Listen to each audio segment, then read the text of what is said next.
ৰাষ্ট্ৰসংঘৰ মজিয়াত গুৰুত্ব লাভ কৰিছে নাগৰিকত্ব সংশোধনী আইনৰ বিষয়টোৱে।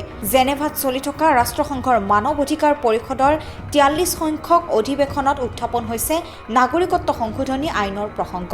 বিতৰ্কিত আইনখনৰ বিৰুদ্ধে জেনেভাত মন্তব্য প্ৰকাশ কৰিছে অসমৰ নৱদ্বীপ বৰপাত্ৰ গোহাঁয়ে।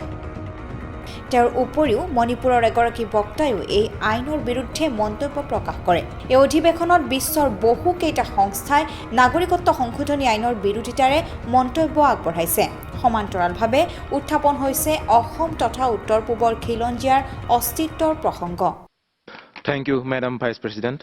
We would like to draw attention of this Council to the situation of Assam in India arising out of the recent amendment in Citizenship Amendment Act. Assam has a different context in this anti-CAA protest. It has more to do with indigenous peoples than any other issue.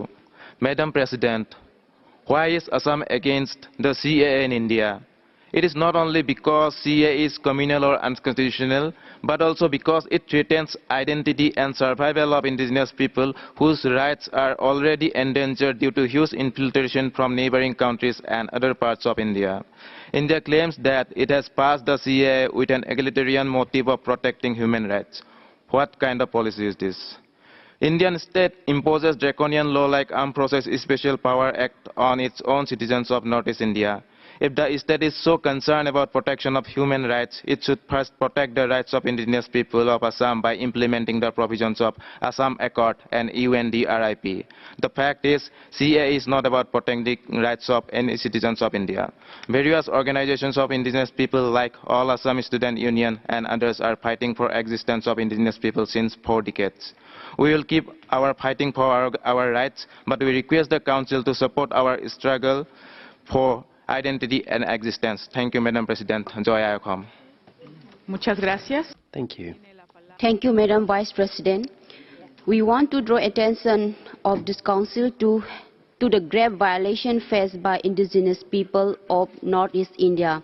Manipur, Nagaland, Assam and other Northeast states of India are still under military occupation due draconian Armed Forces Special Power Act. 1528 cases of extrajudicial killings from Manipur at the hands of armed forces are pending with Supreme Court of India since September 2018.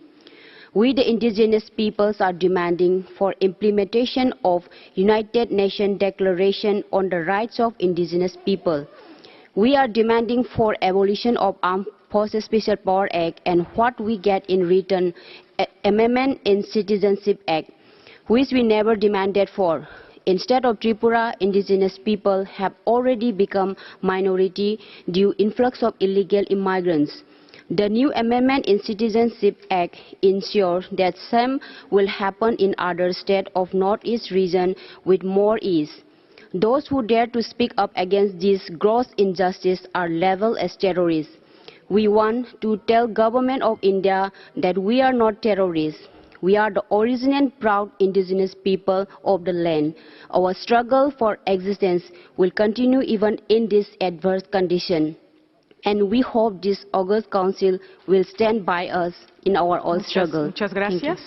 Thank you. I give the floor to National Career Support Association.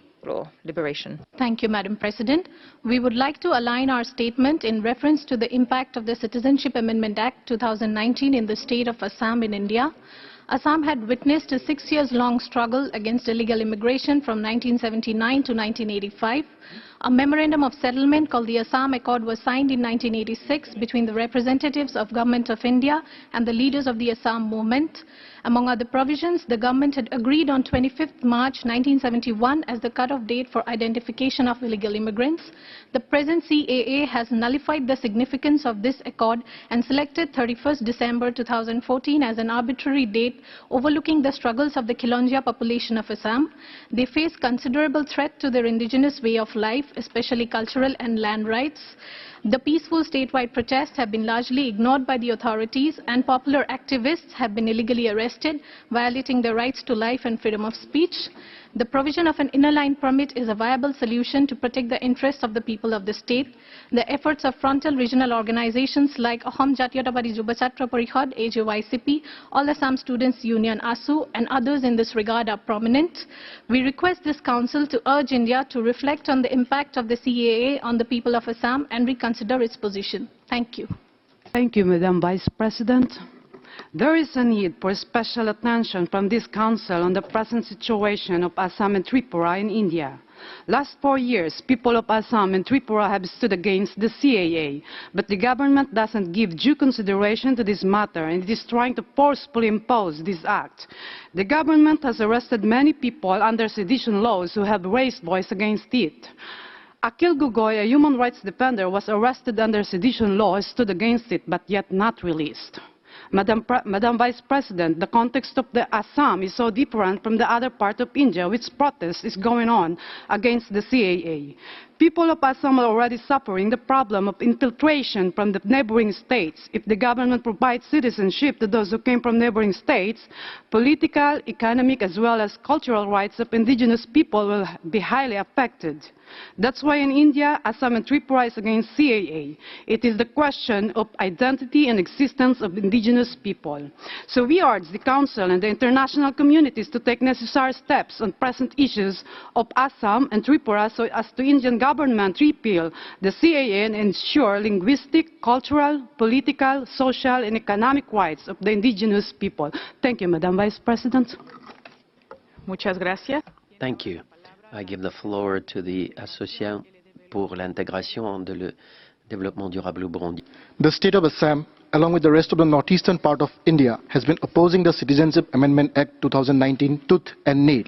The uproar against this act is genuine and it jeopardizes the rights of the indigenous people of the northeast India and is a threat towards their distinct indigenous cultures. Not only the protests registered by the people are ignored, but also a reign of terror has been unleashed by the authorities in order to suppress the protest. The basic human rights of these activists are being curtailed and they are illegally arrested only for registering their peaceful protest. Among the various arrested activists, the name of Akhil Gogoi, Dharja Kuar and Shashi Senjua are prominent. They are being denied of their basic human rights and urgently need medical attention. In order to overcome the shortcomings of this act, we strongly believe the provision of inner line permit is a practical solution which will help the people of the region by protecting their indigenous identity. We humbly request this council to take up this matter of inner line permit at international level. Thank you. Thank you very much. I now give the floor to the Center for Environmental and Management Studies.